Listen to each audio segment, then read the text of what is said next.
retrouve aujourd'hui avec une nouvelle vidéo. Alors ça y est, le carnet d'été, je vous ai fait une première vidéo où je vous montre un petit peu le travail de mes fonds de page. Et puis ici, je vais faire la première double page. Coucou, la première double page avec vous. Donc voici mon carnet qui est devenu un accordéon tout simple, couverture avant libre et couverture arrière libre du coup. Donc voilà, vous avez donc un travail des deux côtés aussi parce que ma vidéo a planté et que du coup je vous ai je vous ai filmé le verso pour vous montrer un petit peu comment je procède. Voici l'image avec laquelle je vais travailler. Un petit papier brouillon que j'aime beaucoup comme ça d'ailleurs, mais bon, je m'en sers de petite palette, donc il ressemble plus à ça maintenant, mais j'aimais bien du coup la couleur que ça avait. C'est mon couleur en fait. Je vais travailler ici une petite technique que j'ai vue sur Instagram.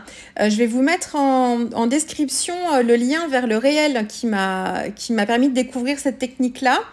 Le nom du compte, c'est Fabricad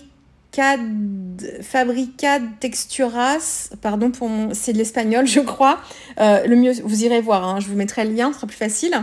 Et en fait c'est une technique de transfert d'image classique, mais c'est qu'en fait avant de faire son transfert d'image, il y a une mise en couleur qui est faite à l'acrylique directement sur le papier imprimé avant de le transférer.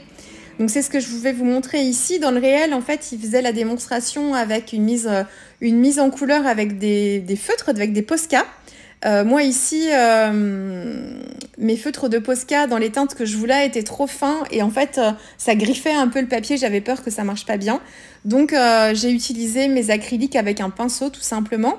Et en fait, ce qui est super dans cette technique, c'est qu'on fait les touches de couleur, on les met avant.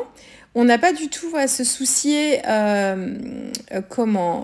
ni de l'opacité ou de la transparence, ni des zones d'ombre et des zones de lumière, parce qu'en fait, l'opacité, on s'en fiche que ce soit opaque, parce que la couleur ici viendra en fait se coller sur le fond de page. Donc de toute façon, après aussi, on se fiche de la transparence. Non, ça dépend si vous voulez une transparence ou pas.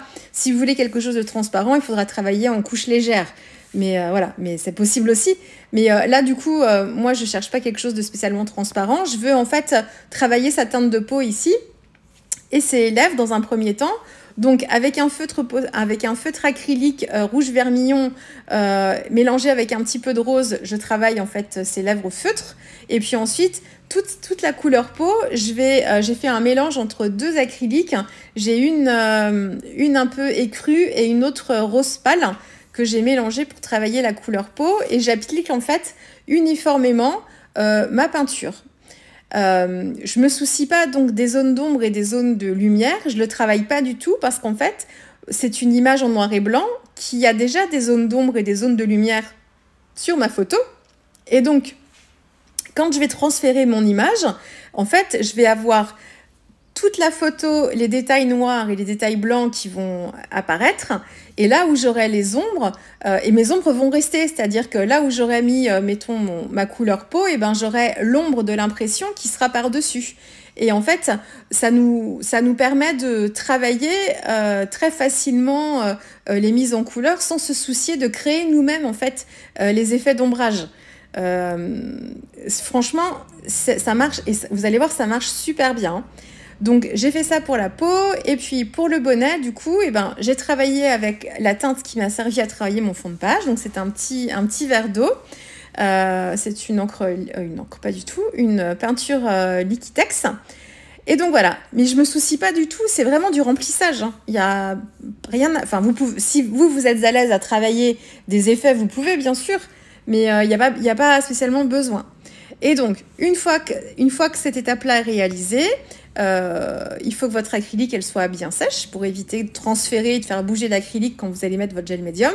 Et puis après, c'est la technique de transfert au gel médium classique. Donc, j'ai déchiré mon papier tout autour. Je laisse une petite marge blanche pour avoir en fait un peu de marge quand je vais venir roulotter le papier pour éviter d'emmener aussi quand je roulotte la partie à imprimer si jamais mon collage n'était pas forcément parfait. Et puis, je mets une couche de gel médium, vous voyez là, donc ça c'est mon verso finalement. Une couche, c'est mon verso, c'est le côté imprimé hein, attention, hein, quand je dis ça, quand c'est le verso, c'est le côté imprimé sur lequel j'ai travaillé, que j'ai mis en couleur. Je le retourne et ensuite je colle. J'ai mis un petit peu de gel médium aussi sur mon fond de page pour assurer un petit peu les arrières et être sûre comme ça que j'ai du gel un peu partout, qu'il m'en manquera pas à certains endroits. Je plaque bien tout ça avec ma petite carte de fidélité ici. Et puis ensuite, je vais chauffer au heat gun. Donc le mieux, encore une fois, je vous le redis, c'est de laisser sécher à l'air libre. Donc vous oubliez votre page, vous revenez le lendemain et vous êtes sûr que tout est bon. Moi, j'utilise un heat gun pour aller plus vite. Et ensuite, une fois que tout ça c'est bien sec, je pchit de l'eau, technique de transfert classique, et j'enlève la couche de papier au fur et à mesure. Et vous voyez, le visage apparaît comme si il avait été travaillé par-dessus, quoi. Enfin, je sais pas si vous voyez ce que je veux dire, mais on se rend pas du tout compte, en fait. Et donc, alors, la partie pour enlever le papier, c'est toujours pareil, hein. Ça peut prendre du temps et tout. Il y a peut-être des petites parties qui vont s'enlever parce qu'en fait, c'est une question de collage. J'avais peut-être pas mis suffisamment de colle ou c'était peut-être pas bien sec à cet endroit-là et du coup, le papier part. Mais c'est pas du tout lié à l'acrylique que j'ai mis dessus, hein. Ça se fixe extrêmement bien, vraiment. Et donc, voilà. Et après, je frotte. Alors, attention. Ici, j'ai des fonds qui sont travaillés. Les teintes, le bleu foncé que vous voyez, c'est de l'aquarelle. Donc, je fais super attention quand je pchite de l'eau, déjà d'en pchiter que sur la partie du papier que je transfère. J'essaye de ne pas en mettre tout autour. Et quand je frotte, je fais attention aussi, avec mon doigt, de ne pas frotter trop loin sur le fond de page avec l'aquarelle pour éviter, en fait, de ramener de l'aquarelle, parce que c'est sûr que vous allez en avoir, pour éviter d'en ramener sur mon transfert. Là où j'ai fait le collage au gel médium, il n'y a aucun problème, puisqu'en fait, le gel médium, il va fixer en fait l'aquarelle qui est en dessous, donc il n'y a pas de souci. Mais c'est quand vous venez tout autour, en fait. Si vous frottez, et que vous allez trop loin, et que vous allez sur la partie où il y a de l'aquarelle, où il n'y a pas de papier, et donc pas de gel médium, et bien du coup, vous prenez le risque en fait de faire bouger l'aquarelle et d'en ramener sur votre motif. Donc, il faut faire attention. Et alors, ici, j'ai utilisé un petit chiffon, en fait, parce que justement, j'avais de l'aquarelle qui était arrivée sur le visage. Donc, je l'ai enlevé avec un petit chiffon humide et j'ai essuyé. Ça aussi, ça marche bien. Il n'y a aucun problème. Après, comme on a une base d'acrylique aussi, comme on est sur une base d'acrylique sur le visage, du coup, en fait, l'acrylique, quand l'acrylique est sèche, eh bien, elle est plastifiée, donc elle ne bouge pas non plus. Donc, ça protège, si on met une technique humide dessus, ou ne serait-ce que de l'encre avec de l'eau et quelque chose de coloré, il suffit de remettre un tout petit peu d'eau et de frotter et on enlève, hein, quand même. Hein. Ça peut teinter, mais on a un petit peu de marge. Et du coup, en faisant ça, en fait, en continuant, je me suis rendu compte qu'avec mon petit chiffon, eh ben, j'enlevais un peu plus de papier qu'avec mon doigt. J'étais plus à l'aise, en fait. Ça me fonctionnait mieux. Donc, du coup, j'ai continué sur toute la surface. Et puis, quand j'ai terminé ça, j'ai remis du gel médium, en fait, par-dessus pour enlever. Il y a une toute petite pellicule blanche qui restait, qui me dérangeait. D'habitude, j'utilise du fluide mat pour faire cette étape-là, parce que je trouve qu'avec le fluide, ça rentre mieux dans les fibres. Je trouve qu'il y a un côté comme un glacis qui s'opère. Et ça fait pas un vernis, mais je trouve ça plus facile avec le fluide. Même s'il est mat, avec le gel médium, on a un petit effet un petit peu différent. Mais ici, encore une fois, comme j'ai de l'aquarelle sur mon fond de page, je ne voulais pas prendre le risque avec le fluide de ramener en fait de l'aquarelle sur mon image. Donc, je préférais le gel médium. Du coup, il y a beaucoup moins de risques parce qu'il y a moins d'humidité. Enfin, c'est humide, mais il y en a un petit peu moins. Du coup, c'est un petit peu plus facile si on n'insiste pas trop. Donc, voilà. Super technique. Franchement, et du coup, là encore, c'est infini. Alors, ce que je faisais avant, c'est que ça m'arrivait de mettre en couleur mes images transférées comme ça, mais je le faisais une fois que le transfert était fait et je venais avec un médium dilué. Donc, souvent, c'était les Neocolor 2. Et en fait, on arrivait à un résultat un petit peu similaire, si ce n'est que... Alors, similaire dans le fait que, comme on a des impressions noir et blanc avec des zones d'ombre, eh bien, en fait, on n'avait pas besoin de retravailler ça parce que c'était déjà l'impression qui générait ces ombres et ces ombres. Donc, il n'y a pas besoin de retravailler l'ombrage avec la mise en couleur parce qu'elle était naturelle, en fait. Et il y a un côté super réaliste quand on fait ça. Mais le truc, quand on le fait après coup, donc déjà, il faut choisir le médium qu'on utilise. Et puis ensuite, on va recouvrir un petit peu, en fait, la photo et les parties noires vont peut-être un peu se blanchir, surtout si on utilise les néocolores et certaines couleurs de néocolore 2. Et puis après, une fois que le néocolore est mis, pour reprotéger à part un fixatif en spray, pour limiter un petit peu les transferts, si on utilise un pinceau, par exemple, pour mettre un vernis par-dessus, avec le pinceau, on peut venir faire bouger la couche du dessous, et notamment les néocolores, si on les remouille, bah, du coup, ils redeviennent, en fait, ils se réactivent un petit peu. Donc le fixatif en bombe, du coup, ça limite le problème. Mais du coup, voilà, il faut faire attention à ça. Puis ouais, ça atténue un petit peu les traits de la photo.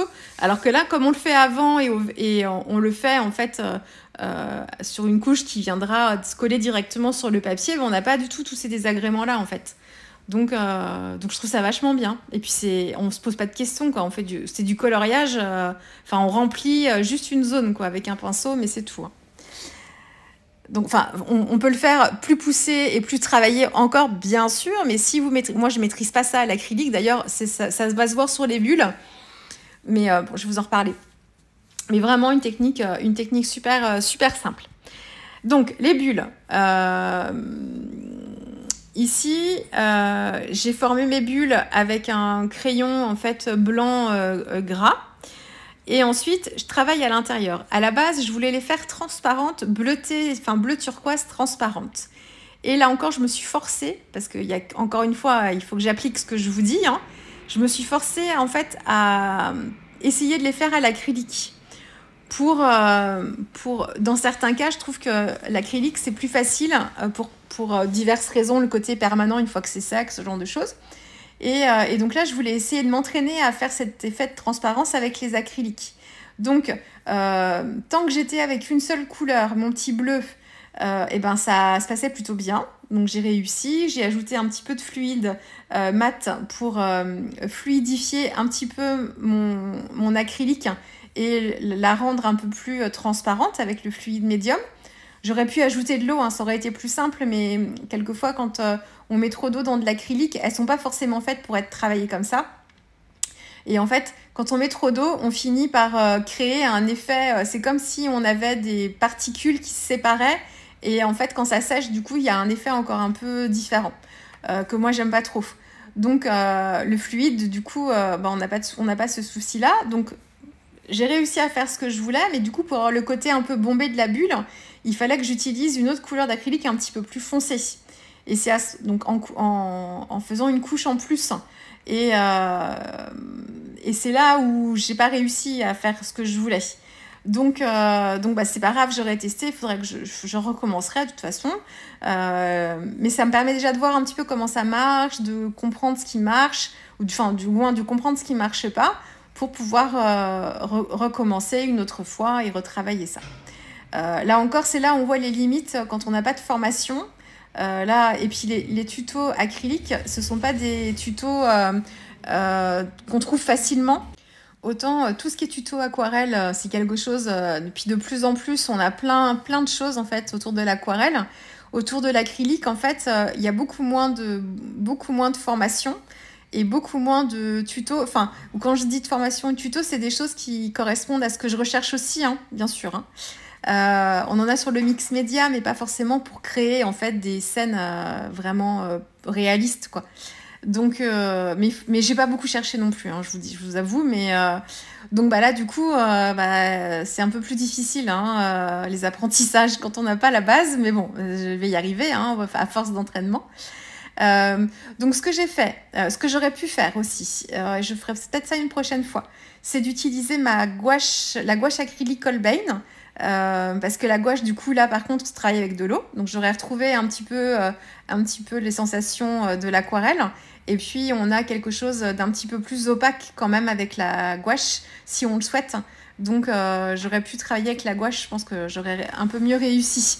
Mais bon, c'est pas grave. Donc du coup, bon, elles n'étaient pas loupées, mais ça convenait pas, ça faisait pas ce que je voulais. Donc j'ai repris mes néocolores, les néocolores 2. J'ai pris le bleu de Prusse. je crois. Et j'avais l'indigo, mais l'indigo, c'est ce que j'utilise sur la bulle du haut et ça me convient pas du tout. L'indigo Caran d'Ache, il est assez... il y a pas mal de rouge dedans, en fait. Donc, c'est un violet foncé. Enfin, ou un bleu violacé, quoi. Donc, ça me va pas, donc je vais le retravailler encore. Mais donc, j'ai pris mon Néocolor bleu de Prusse et en fait, je l'ai utilisé en technique aquarelle pour gommer un petit peu le côté acrylique bleu foncé que j'avais utilisé et qui me convenait pas. Et puis bah là, j'ai tâtonné pour rattraper, en fait. J'ai rattrapé le coup. J'ai pas eu peur de louper ma page parce que dans tous les cas, même si j'avais pas réussi à rattraper, j'aurais pu refaire mes bulles à part sur un papier à part et je les aurais recollées par-dessus. C'était pas bien grave, hein. Donc, j'avais pas trop de pression là-dessus à me dire mince, ma page, je l'ai loupée. Voilà, je me suis dit, j'ai tenté le tout pour le tout, puis je suis allée assez loin en fait dans le rattrapage en testant plein de trucs. Donc, les Néocolor 2, déjà, ça m'a permis d'atténuer un petit peu l'effet que j'aimais pas. Et puis ensuite, pour rattraper aussi le bleu indigo qui me plaisait pas du tout dans ma page, eh bien, j'ai remis de l'eau dessus. Ensuite, avec un chiffon, j'ai essayé d'essuyer le plus possible pour gommer un petit peu le Néocolor 2 que j'avais utilisé et que j'aimais pas dans la couleur. Et puis après, j'ai essayé de trouver des solutions pour rattraper en fait la couleur de cette bulle. En fait, c'est à cause de cette bulle que les autres sont un peu plus foncés que ce qui n'était prévu. Parce que j'étais obligée de travailler plus dans l'épaisseur. Et du coup, comme il fallait que je gomme et que les techniques aquarelles ne convenaient pas parce que du coup, ça gommait pas suffisamment, il y avait toujours de la transparence, on voyait toujours à travers. J'ai utilisé les Néocolor 2 toujours, mais cette fois à sec sur le papier en les estompant au doigt. J'aurais pu prendre mes pastels à l'huile, mais je voulais pas non plus le côté gras du pastel à l'huile sur cette page. Je voulais pas ça. Je voulais... Et les Néocolor 2, en fait, ils s'estompent plutôt bien. Surtout que là, en plus, j'avais une base acrylique en dessous, donc ça glisse dessus. Ce qui n'est pas le cas quand on utilise les Néocolor 2 sur un papier. Ils vont s'estomper, mais ils s'estomperont un peu moins facilement. Alors que sur une base acrylique, du coup, ça glisse un peu plus dessus. Donc, et puis là, donc, je suis venue avec le Néocolor 2 bleu de Prusse, je suis venue avec mon Néocolor 2 blanc, et ensuite, j'ai essayé de travailler jusqu'à temps que le bombé, jusqu'à temps de retrouver le bombé de ma boule, là, et que ça me convienne mieux dans les couleurs aussi. Donc, ça m'a pris un petit peu de temps. Mais du coup, c'est de l'apprentissage, encore une fois, et ça me permet d'enrichir un petit peu mes techniques et mes connaissances, quoi. Donc, c'est pas perdu. Sinon, j'aurais abandonné et j'aurais refait les bulles à part hein, dès le départ. Mais c'est pas... Là, je voulais vraiment essayer de travailler ça et de voir comment je pouvais récupérer tout ça. Donc là, c'est ce que vous me voyez faire. Donc, je passe d'une bulle à l'autre. J'essaye de garder aussi une tonalité dans les bulles à peu près identique pour qu'elles soient toutes... Enfin, ce sont les mêmes bulles, en fait. Elle est en train de souffler les bulles, donc il faut qu'elles aient à peu près la même couleur. Et celle, du coup, qui est en haut et qui était indigo et que j'ai rattrapée, du coup, elle est sur une zone un peu foncée aussi en haut. Donc, elle est un peu plus sombre, mais c'est pas gênant parce qu'en fait, elle est sur une zone déjà sombre. Donc, c'est comme si elle était un petit peu dans l'ombre. Donc, voilà l'histoire des bulles. Bon, j'ai un peu galéré, hein, mais j'y suis arrivée quand même. Là, je suis en train de travailler la silhouette de mon transfert d'image. Et en fait, ici, je suis avec le Stabilo Hall noir et je vais l'utiliser, en fait, ici, je l'utilise à sec au début, ça, c'est sûr. Et ensuite, je vais l'activer, en fait, avec un petit pinceau à réservoir pour le flouter un petit peu et me créer une ombre autour de mon personnage. Et alors, au début, je voulais faire que le contour. Et puis ensuite, je me suis dit, tiens, je vais reprendre aussi les détails de mon impression qui était un petit peu douce. Mais c'est mon impression qui était comme ça. C'est pas le fait d'avoir mis de l'acrylique en dessous, hein. Pas du tout. C'est que ma photo en elle-même, à la base, elle était assez claire. Donc du coup, une fois transférée, c'est pareil, quoi, hein. Ça se fonce pas. Alors, ça, en plus, déjà, ça se foncera pas et ça aura même tendance à s'éclaircir un petit peu. Donc je reprends. Et ce Stabilo Hall, en fait, il est aussi bien à sec sur le papier que réactivé avec de l'eau. Donc, il est très intense et très pigmenté. Et il s'accroche très très bien sur les surfaces gesso acrylique aussi. Donc, du coup, il est assez pratique. Sinon, pour retravailler les détails de mon impression, enfin de mon transfert, j'aurais utilisé naturellement un crayon gel noir. Mais j'avais peur en fait que le crayon gel noir, il faut que je teste ça, qu'il n'accroche pas bien sur une surface travaillée comme ça au gel médium. Parce que là, c'est du gel médium que j'ai sur mon image, que j'ai refait à la fin quand le transfert a été fait. Et j'avais peur que mon crayon gel noir, en fait, il ne sèche pas et que ça me fasse des bavures. Donc j'ai préféré, mais il faut que je teste à part il faut que je fasse un essai et que je teste. Mais pas sur cette page-là sur laquelle, là en plus on est à la toute fin de la session, ça faisait 2 heures de temps que je travaillais dessus. Et là par contre, autant les bulles, je pouvais tester parce que je savais que derrière je pouvais rattraper facilement. Autant là, sur mon transfert d'image, j'ai pas voulu prendre le risque du tout. Donc j'ai fait donc tous les traits, tous les motifs. J'ai flouté en fait tout le contour du visage avec mon petit pinceau à réservoir et j'ai activé les traits aussi aux zones d'ombre des détails du bonnet aussi pour que ça se détache un petit peu mieux. J'ai refait sa ligne de sourcil avec ce crayon là aussi et puis j'ai retravaillé un petit peu les lignes du nez aussi, les ailettes du nez aussi, mais vraiment en appuyant très très peu parce qu'il est très intense et il marque très vite, hein. Donc vraiment la pointe du crayon. Et puis voilà. Et puis pour le contour de mes bulles aussi, pareil, au lieu d'utiliser un crayon gel, j'ai utilisé ce crayon-là aussi pour faire tout le tour de mes bulles, mais vraiment en appuyant à peine, hein. Vraiment pour avoir quelque chose de vraiment léger. J'ai choisi mon titre, donc ça c'est des planches de stickers de Art by Marlène. Et puis je pouvais m'arrêter là parce que mon fond est quand même bien travaillé. Donc ça, mon fond je l'ai pas retravaillé en plus, il était déjà assez chargé. Mais je voulais quelques petits détails en plus quand même de doodling. Donc j'ai fait des petites herbes ou des petites algues. Il faut que je m'entraîne d'ailleurs à les faire qui s'imbriquent les unes dans les autres. Là, j'ai pas trop osé. J'étais mal partie pour faire ce système-là, donc j'ai pas voulu trop en mettre. Mais du coup, j'aime bien. Et avec mon petit feutre Posca, en fait, pareil turquoise. Du coup, je trouve que sur les parties les plus foncées, dans le bas, celles qui sont travaillées avec l'aquarelle et l'indigo, ça ressort super bien. Donc voilà, j'ai fait des petits pois aussi. Et puis, vous verrez ça sur la vidéo à la fin, les images à la fin. J'ai fait aussi des petits motifs blancs avec mon crayon Posca blanc. Ça fait donc des petits motifs d'écailles aussi que j'ai fait à certains endroits, qui sont pas indispensables du tout. Mais voilà, c'était histoire de travailler un petit peu plus. J'ai pas osé les remplir. Puis si je les avais remplis, de toute façon, on n'aurait plus eu tout ce détail-là. Ça aurait fait une masse, en fait, avec des arcs de cercle en contour, mais plus sur la partie centrale. Donc je pense que j'ai bien fait, finalement. Ou j'aurais pu utiliser une autre couleur aussi, mais bon, là... Ou alors avec un néocolor, mon néocolor 2, en fait, mais en aquarelle pour les remplir avec un voile blanc plutôt que d'avoir quelque chose de plus opaque. Mais voilà, donc là je vous montre la page de près. Donc ma petite baigneuse, vous allez la revoir cette baigneuse parce que j'ai eu un gros coup de cœur quand je suis tombée sur elle sur Pinterest. Faut que je regarde si j'ai le nom d'un photographe. Enfin, je sais pas si c'est une photo ou une illustration. J'ai du mal ou un mélange des deux, peut-être un mélange des deux, je sais pas bien. Je pense que c'est une illustration, mais je suis pas bien sûre.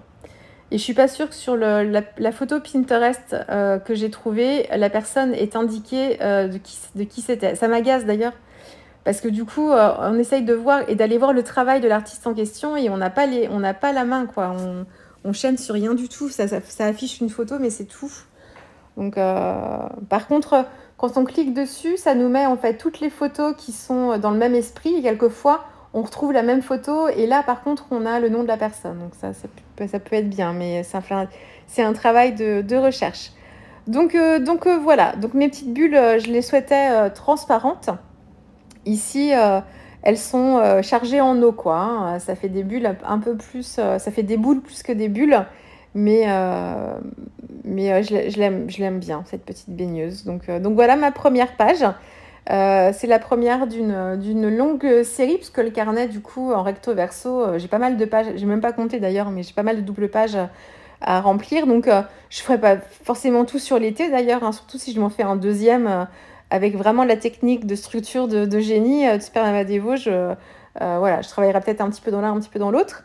Mais en tout cas, cette première page me tenait à cœur. Donc voilà, elle est faite. J'espère que ça vous aura plu.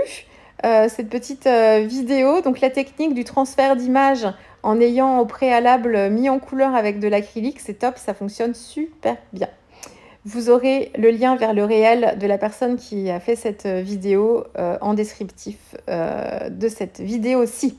Voilà, je vous laisse avec les dernières photos et puis nous on se retrouve très vite avec une prochaine vidéo. Au revoir.